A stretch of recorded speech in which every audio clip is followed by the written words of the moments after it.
Bragg's law ये है। देखो मान लो कि ये एक क्रिस्टल के एटम्स हैं और क्रिस्टल में एटम्स बहुत रेगुलरली स्पेस्ड होते हैं, तो ऐसे लेयर्स हैं। और सपोज इन दो लेयर्स के बीच की दूरी d है और वैसे फिर ये d होगी एंड सो ऑन, और इस पर एक ऐसा लाइट स्ट्राइक कर रही है, ये एक्सरेज स्ट्राइक कर रहा है, दिस इज एक्सरेज। तो एक्सरे भी इलेक्ट्रोमैग्नेटिक वेव्स हैं, तो एक्सरेज इस पर स्ट्राइक कर रही है। और सपोज करो कि एक रे इस पर ऐसे स्ट्राइक करके, अब ये रे इस पर स्ट्राइक करेगी और इस पर स्ट्राइक करके स्कैटर होगी, सभी डायरेक्शंस में स्कैटर होगी। तो सपोज ये रे थीटा एंगल पे स्ट्राइक कर रही है और सभी डायरेक्शन में स्कैटर हो रही है, लेकिन हम सिर्फ थीटा एंगल में ही स्टडी कर रहे हैं कि थीटा एंगल में जो रे गई उसके बारे में समझते हैं। तो जिस एंगल पे थीटा पे स्ट्राइक कर रही है उसी एंगल पे हम यहाँ पर एक डिटेक्टर रख रहे हैं और ये डिटेक्टर डिटेक्ट करेगा। अभी क्या डिटेक्ट करेगा बता रहे हैं। This is detector. तो डिटेक्टर में जैसे एक रे ये गई, दिस इज डिटेक्टर। वैसे ही ये तो बहुत सेट ऑफ रेज हैं, कई रेज आ रही हैं। सपोज करो ये रे आगे आके कुछ ऐसे स्ट्राइक करके और फिर ये इसी डिटेक्टर में जा रही है और वो इस एटम से स्कैटर हो रही है। और डिटेक्टर में इन दोनों रेज को फिर एक जगह ला के लेंस की हेल्प से या जो भी अरेंजमेंट हो, इनको एक ही जगह ले आते हैं और फिर यहाँ पर इनका इंटरफेरेंस देखते हैं। और अगर ये इंटरफेरेंस मैक्सिमम है या मिनिमम है, ये डिटेक्टर डिटेक्ट करता है। तो सपोज इन रेज 1 और 2 के बीच में देखें कि ये कब कंस्ट्रक्टिवली इंटरफेयर करेंगी। तो इन दोनों के बीच में जो रास्ते का अंतर है, तो देखो जैसे ये एक वेव फ्रंट है, तो इस वेव फ्रंट पे सभी रेज सेम फेज में होंगी। जो फेज यहाँ पे है वही यहाँ, वही यहाँ। रेस के परपेंडिकुलर वेव फ्रंट होता है, वेव फ्रंट पे सेम फेज होता है। तो ऐसे एक वेव फ्रंट यहाँ पे आएगा, this is a wave front perpendicular. तो जो फेज यहाँ होगा वही फेज यहाँ होगा। तो ऐसे ये 1 और 2 सब ऐसे आ रही हैं, 1 और 2। तो इस पॉइंट तक तो दोनों सेम फेज में है। फिर इस पॉइंट के आगे ये ऐसा समझ लो कि जहाँ से भी चली है ये रेस, ये यहाँ तक तो सेम डिस्टेंस उन्होंने कवर किया है। फिर इस पॉइंट के आगे ये परपेंडिकुलर गया है, इस पॉइंट के आगे फिर दोनों की सेम डिस्टेंस है। तो 1 तो इस रास्ते पे चली गई, 2 इस रास्ते पे गई। 2 ने इतना रास्ता एक्स्ट्रा कवर किया है 1 के जो रास्ता है उसकी लंबाई के कंपैरिजन में। तो ये रास्ता अगर देखा जाए कितना है, तो ये डिस्टेंस d है, दिस इज d। ये थीटा है, ये 90 माइनस थीटा, फिर ये थीटा बनेगा। तो ये डिस्टेंस आएगा d साइन थीटा। तो d साइन थीटा ये और सिमिलरली d साइन थीटा ये। तो 1 और 2 के बीच में जो रास्ते का अंतर है वो है 2d साइन थीटा। अब कंस्ट्रक्टिव इंटरफेरेंस की कंडीशन ये होती है कि अगर दो रेज इंटरफेयर कर रही हैं तो वो कंस्ट्रक्टिवली इंटरफेयर करती हैं अगर रास्ते का अंतर n लैम्डा हो। तो फॉर कंस्ट्रक्टिव इंटरफेरेंस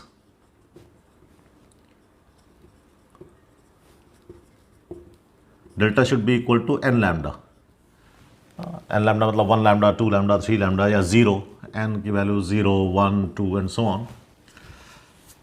तो फिर कंस्ट्रक्टिव इंटरफेरेंस की कंडीशन ये आ गई।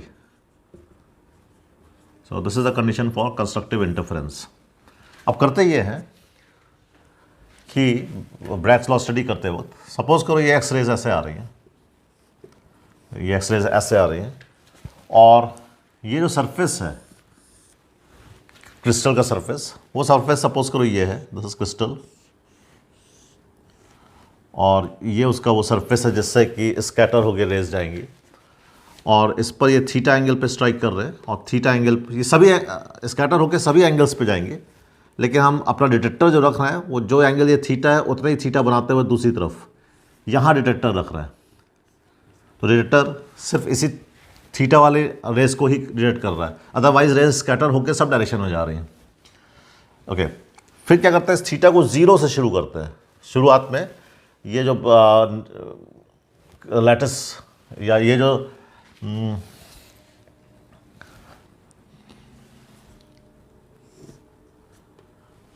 तो क्या करते हैं, शुरू में ही जो क्रिस्टल है, इस क्रिस्टल को ऐसे रखते हैं कि थीटा 0 हो, ऑलमोस्ट 0। तो थीटा ऑलमोस्ट 0 होगा और उसी थीटा पे ऑलमोस्ट 0 डिटेक्टर होगा। फिर धीरे धीरे इस थीटा को बढ़ाते जा रहे हैं, तो इधर का भी थीटा बढ़ाते जा रहे हैं और फिर इधर का भी थीटा डिटेक्टर को ही मूव करते जा रहे हैं। तो दोनों को थीटा बराबर रखते रखते, थीटा बराबर रखते रखते ऐसे बढ़ा रहे हैं। और देखेंगे जैसे ही पहली बार डिटेक्टर मैक्सिमम डिटेक्ट करेगा, बस उस थीटा को पर रोक देंगे। जैसे ही ये पहली बार थीटा इक्वल टू 0 से थीटा को बढ़ाते जा रहे हैं, बढ़ाते जा रहे हैं, बढ़ाते जा रहे हैं, और जितना थीटा इधर है उतने ही थीटा पे डिटेक्टर को रखना है और इसको बढ़ाते जा रहे हैं। और जैसे ही पहली बार इसने मैक्सिमम डिटेक्ट किया, तो जब हम 2t साइन थीटा को थीटा इक्वल टू 0 से बढ़ाएंगे तो इसकी वैल्यू बढ़ते बढ़ते बढ़ते पहली बार जब उससे मैच करेगी तो n की वैल्यू 1 होगी। तो हम पहली बार अगर मैच करा रहे हैं तो इसके बराबर हो जाएगा 2d sine theta equal to lambda. अब हम इससे निकालते क्या है, हमें एक्सरे की वेवलेंथ तो पता होती है और हमें ये थीटा मिल जाता है कि किस थीटा में पहली बार ये इसने मैक्सिमम डिटेक्ट किया, तो थीटा पता लग जाता है। तो इससे हम डी निकाल लेते हैं, यानी इस क्रिस्टल में क्या स्पेसिंग है। So this we can find. तो ये स्पेसिंग फाइंड आउट करने के लिए क्रिस्टल में जो लैटिस पॉइंट्स पे एटम्स हैं, तो उन लेयर्स के बीच में क्या स्पेसिंग है, इसको फाइंड आउट करने के लिए ये लॉ यूज़ किया जाता है। So Bragg's law is use to study the spacings between the layers. Okay. अब डी ब्रॉय ने ये बताया था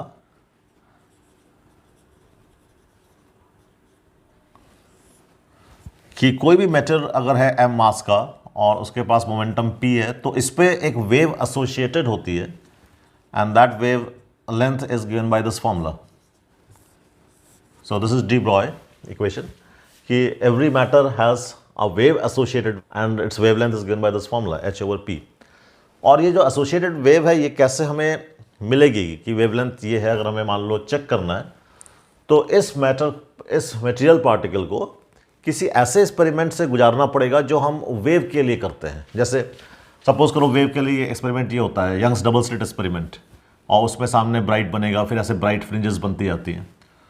तो अगर हम इसी एक्सपेरिमेंट में इलेक्ट्रॉन्स को डाल दें, इंस्टेड ऑफ वेव्स इलेक्ट्रॉन्स को डाल दें, तो इलेक्ट्रॉन्स भी यहाँ ज़्यादा इकट्ठे होंगे, फिर यहाँ ज़्यादा इकट्ठे होंगे, फिर यहाँ ज़्यादा इकट्ठे होंगे, बीच में उनका उतनी इंटेंसिटी नहीं होगी इलेक्ट्रॉन्स की। तो इलेक्ट्रॉन्स यहाँ बहुत ज़्यादा इकट्ठे मिलेंगे, फिर बीच में इलेक्ट्रॉन्स कम होते जाएंगे, कम होते जाएंगे, फिर यहाँ दोबारा बहुत ज़्यादा इकट्ठे मिलेंगे, बीच में कैसी पोजीशन होंगी, यहाँ पे बहुत इलेक्ट्रॉन्स बहुत कम मिलेंगे। तो ऐसे मैक्सिमम मिनिमम मैक्सिमम ये इलेक्ट्रॉन्स ऐसे इस स्क्रीन,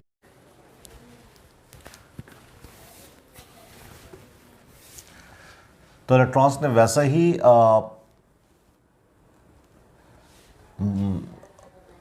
तो इलेक्ट्रॉन्स वैसे ही स्प्रेड हो गए जैसे कि वेव स्प्रेड होती है। और फिर अगर हम कंपेयर करें कि वेव्स दो जगह ब्राइट हो अगर, तो बीच में दूरी डी लैम्डा बाई डी होती है, तो हम कंपेयर करें कि अभी जो इलेक्ट्रॉन्स के बीच में जो दूरी है उसको डी लैम्डा बाई डी से कंपेयर करें, तो हम निकाल सकते हैं कि कितना वेवलेंथ इस इलेक्ट्रॉन के साथ एसोसिएटेड है। तो ये जो वेवलेंथ निकालना होता है कि किसी भी मटेरियल पार्टिकल के साथ कितना एसोसिएटेड है, ये तभी निकाल पाएंगे जब उस मटेरियल पार्टिकल को किसी ऐसे एक्सपेरिमेंट में गुजारे जो कि वेव के लिए होता है। और अगर वो पार्टिकल वेव जैसा ही पैटर्न शो कर रहा है, तो हम कंपेयर करके निकाल सकते हैं कि कितने लैम्डा उस पार्टिकल में है, एसोसिएटेड है। तो डेविसन एंड जर्मर एक्सपेरिमेंट ये है, ये वेरीफाई करता है कि जो वेवलेंथ डी ब्रॉय ने दिया किसी मटेरियल पार्टिकल में इतनी वेवलेंथ होती है, इसको वेरीफाई करने के लिए एक्सपेरिमेंट किया है। तो कैसे एक्सपेरिमेंट किया है, जो ब्रैग्स लॉ में उन्होंने पढ़ा जिसमें एक्सरे यूज़ हुई थी, उसमें डेविसन जर्मन ने क्या किया, इंस्टेड ऑफ एक्सरे इलेक्ट्रॉन्स को भेजा, और ये इलेक्ट्रॉन्स की बीम है ऐसे, और यहाँ पर वो क्रिस्टल निकल क्रिस्टल यूज़ किया, और फिर वही चीज़ जितने थीटा पे है उतने ही थीटा पे दूसरी तरफ उतने ही थीटा पर यहाँ पे डिटेक्टर रखा, और थीटा को 0 से बढ़ाते बढ़ाते बढ़ाते फिर देखा कि पहली बार कब ये डिटेक्टर मैक्सिमम डिटेक्ट कर रहा है, उसको अप्लाई किया 2d sine theta is equal to lambda. जब पहली बार डिटेक्टर मैक्सिमम राइट करेगा तो n की वैल्यू 1 होगी। तो ये फॉर्मूला तो एक्सरे के लिए है, यानी वेव्स के लिए है। अब इसी फॉर्मूले में इलेक्ट्रॉन्स को यूज़ करके देखा गया है कि जो लैम्डा निकल के आएगा क्या वो लैम्डा इसके बराबर होगा। अगर इसके बराबर होगा तो फिर ये फॉर्मूला करेक्ट है, which was given by D Broglie. तो चेक करते हैं इसको। तो 2, तो जो एक्सपेरिमेंट से पाया गया वो ये पाया गया कि अगर इन इलेक्ट्रॉन्स को, दीज आर इलेक्ट्रॉन्स, तो इलेक्ट्रॉन्स को कैसे करेंगे अगर पूरा एक्सपेरिमेंटल सेटअप देखें तो एक फिलामेंट लगा लें, फिलामेंट में एक सेल लगा दें, तो इसकी गर्मी से यहाँ इलेक्ट्रॉन्स निकलेंगे, फिर इलेक्ट्रॉन्स को एक बीम जैसा बना दें, इस बीम से गुजारें, और फिर एक सेल लगा दें, तो सेल की वजह से ये सामने वाली प्लेट हाई पोटेंशियल पे हो जाएगी इस प्लेट के कंपैरिजन में। तो ऐसे एक सेल लगा दिया तो एक कैपेसिटर जैसा हो गया, और यहाँ पे भी एक होल, और अगर इस सेल का वोल्टेज V रखा जाए तो ये इलेक्ट्रॉन यहाँ पे तो ऑलमोस्ट जीरो काइनेटिक एनर्जी पे है, यहाँ तक पहुँचते पहुँचते उनके पास काइनेटिक एनर्जी EV हो जाएगी, या ऐसे कह लो EV जूल हो जाएगी या V इलेक्ट्रॉन वोल्ट हो जाएगी, और फिर ये इस काइनेटिक एनर्जी से आगे इस पर स्ट्राइक करेंगे। तो निकल में जो स्पेसिंग होती है लेयर्स की, एटम्स के लेयर्स के बीच की स्पेसिंग, वो होती है 0.91 एंगस्ट्रॉम। तो D की जगह 0.91 आ जाएगा। और ये जो इलेक्ट्रॉन के बीच में जो डिफ्लेक्शन पाया गया, यानी ये वाला एंगल, ये एक्सपेरिमेंट से पाया गया 50 डिग्री। तो थीटा हम निकाल सकते हैं, तो 2 theta plus 50 is 180। So theta is 180 minus 50 यानी 130, और उसका फिर आधा कर दो क्योंकि 2 थीटा है 180 माइनस 50, तो 130 का आधा 65 डिग्री। तो अगर हम यहाँ रखें 2D 0.91 एंगस्ट्रॉम होता है निकल के लेयर्स के बीच की दूरी, ये एक्सरे वाले एक्सपेरिमेंट से निकाल सकते हैं ब्लैक्स लॉ से। Sign theta is 65 degree. तो इससे जो लैम्डा निकल के आएगा वो लैम्डा ऐसा होना चाहिए जो कि, अच्छा उस वक्त जब ये 50 डिग्री पाया गया उस वक्त यहाँ का वोल्टेज 54 डिग्री रखा गया था, तो 54 डिग्री रख के फिर इसको एक्सपेरिमेंट किया गया तो ये 50 डिग्री पाया गया। तो ये जो लैम्डा आना चाहिए वो आना चाहिए H/P के बराबर। तो H की वैल्यू 6.626 10⁻³ H/P, और P कितना होगा, इसके कितना मोमेंटम होगा, तो मोमेंटम होता है √2 kinetic energy into mass. So momentum is √2, kinetic energy कितनी होगी इलेक्ट्रॉन्स की, तो दैट इज EV जूल। तो E की वैल्यू 1.6 10⁻19, V है 54 वोल्ट, 54 वोल्ट,